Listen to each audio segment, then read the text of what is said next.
Sudah terhubung melalui sambungan telepon Zita Anjani, Wakil Ketua DPRD DKI Jakarta. Selamat malam Bu Zita. Malam, Mbak Fani.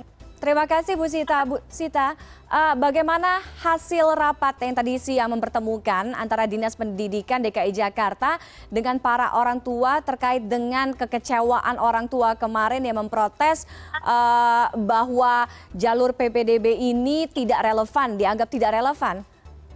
Baik, sebenarnya kita sudah menerima demo dari perwakilan orang tua itu sejak kemarin ya. Jadi kemarin kita tampung di gedung DPRD, lalu kita langsung keputusan bahwa hari ini kita adakan meeting. Dan betul hari ini mulai tadi pagi jam 10 pagi kita langsung adakan rapat dengan perwakilan orang tua dari masing-masing wilayah dan Dinas Pendidikan. Tadi sudah diskusi panjang sekali dan jam 5 lebih tadi baru selesai rapatnya. Intinya kita menyamakan persepsi di rapat itu, menyamakan persepsi bahwa tujuan dari Dinas Pendidikan Provinsi DKI ini sebenarnya baik, bahwa tidak ada lagi nanti perbedaan hanya anak-anak yang prestasi atau yang mampu yang bisa masuk ke dalam sekolah negeri, tapi semuanya yang mampu, yang tidak mampu, prestasi, yang tidak prestasi bisa masuk ke sekolah negeri. Nah, permasalahannya ini adalah ketika ada seleksi usia. Nah, tadi kami dari DPRD berusaha memediasi, membantu mencarikan solusi untuk orang tua, dan pada akhirnya didengarkan tadi oleh Dinas Provinsi Pendidikan, didengarkan apa masalahnya, dan Dinas Pendidikan berjanji untuk seadil-adilnya dalam proses seleksi tersebut, dan bila nanti setelah ini semua sudah selesai, siap dievaluasi oleh DPRD DKI. Jadi tadi itu yang terbaik yang bisa kami lakukan. Oke, jadi artinya mencari keputusan atau solusi yang seadil-adilnya tetap dalam kriteria usia yang sudah masuk dalam ketentuan Permendikbud, kemudian juga tentang kuota jalur zonasi 40% di DKI, ini lebih rendah dibandingkan dengan sebagaimana seharusnya 50% dari Permendikbud, itu juga belum menemukan titik temu atau tetap dalam aturan yang itu? Jadi sebenarnya gini, posisi kita agak sulit karena kebijakan pendidikan ini dikunci oleh Permendikbud 44. Nah, banyak yang salah tafsir, mentafsirkan bahwa Pemprov DKI, Dinas Pendidikan itu menyalahi aturan. Justru sebenarnya kalau kita telisik di Permendikbud 44, disitulah waktu itu di zamannya Pak Muhadjir Effendi dimasukkan kriteria usia. Disinilah mulai jadi polemiknya.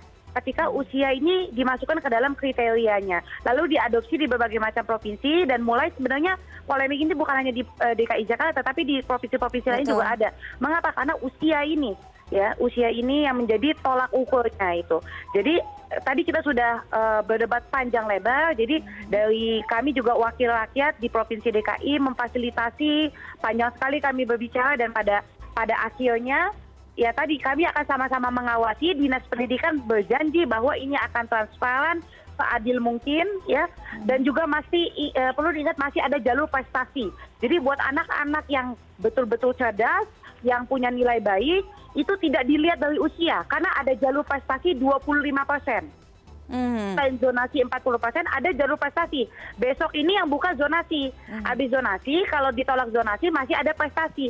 Prestasi itu 25%, tidak melihat usia, tidak melihat jarak, siapapun boleh daftar, muda pun boleh, mampu tidak mampu boleh daftar selama prestasinya itu baik. Jadi 25% itu ada di jalur prestasi.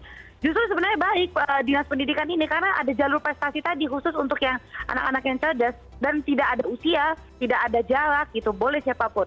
Oke, ketika yang dipermasalahkan ini kan zonasi yang kriteria usia kan ya Bu Zita ya. Artinya ketika besok ini dibuka, kemudian orang tua yang mendaftarkan anak-anaknya tidak masuk dalam kriteria jalur zonasi yang berdasarkan kriteria usia ini, nanti akan seperti apa? Karena kan kalau prestasi kan memang sudah ada ketentuan-ketentuannya, artinya mereka-mereka atau anak-anak yang memang punya prestasi secara akademik dan sebagainya kan? Jadi gini yang perlu dipahami, tetap kriteria pertama itu zonasi kan 40%. Betul. Lalu anak-anak mendaftar tetap, jadi nggak langsung usia, tetap ditampung dulu lewat zonasi. Jadi ketika dia masuk lewat sistem, ketika zonasinya dia tidak sesuai itu langsung otomatis ketolak.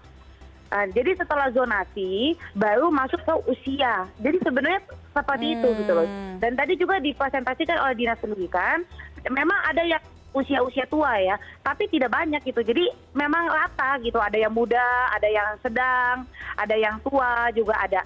Mengapa saya tanya kenapa ini? Karena supaya menggambarkan kehidupan nyata dan juga tentu memberikan kesempatan yang seluas-luasnya. Karena usia itu dia tidak faktor netral. Kalau usia itu tidak menentukan usia itu dia mampu atau tidak mampu, prestasi atau tidak prestasi. Jadi usia itu merupakan faktor netral. Oke, Bu Zita, permasalahan ini kan seperti permasalahan tahunan ya. Artinya ketika memulai tahun ajaran baru, orang tua mendaftarkan anak-anak mereka, kemudian akhirnya dibingungkan atau mereka dibuat bingung dengan peraturan yang mungkin sebenarnya baik gitu, tapi tidak tersosialisasi, tidak terinformasi dengan baik. Nah, artinya ke depannya harusnya seperti apa? Tadi harusnya juga bisa didiskusikan oleh Dinas Pendidikan DKI Jakarta untuk di tahun-tahun yang akan datang, sehingga kayak jalur zonasi, prestasi dan sebagainya ini tidak lagi membingungkan. Iya. Ya saya sepakat itu memang tadi kita terdetik juga di komisi, Juknis penerima siswa itu kalau saya tidak salah dibentuk itu baru 1,5 bulan, paling lama 2 bulan ini. Sedangkan anak-anak sudah siap-siap itu sudah lama. Yaitu nanti menjadi bahan evaluasi supaya kedepannya tidak lagi mendadak seperti ini. Sehingga menimbulkan kekecewaan yang luar biasa dari orang tua siswa. Tapi jangan lupa juga ada beberapa juga yang sudah disimulasikan, orang tua yang dari keadaan sosial tidak mampu, itu juga banyak sebenarnya yang masuk justru tertampung dalam sistem yang seperti ini. Tapi itu nanti kemudian kami akan jadikan evaluasi agar setiap kebijakan itu perlu disosialisasikan jauh-jauh hari sebelumnya. Betul, karena niatnya baik, jangan sampai nanti penerimaannya juga jadi kemana-mana, akan melebar kemana-mana. Terima kasih Ibu Zita Anjani, Wakil Ketua DPRD DKI Jakarta sudah bergabung dengan CNN Indonesia Connected malam hari ini.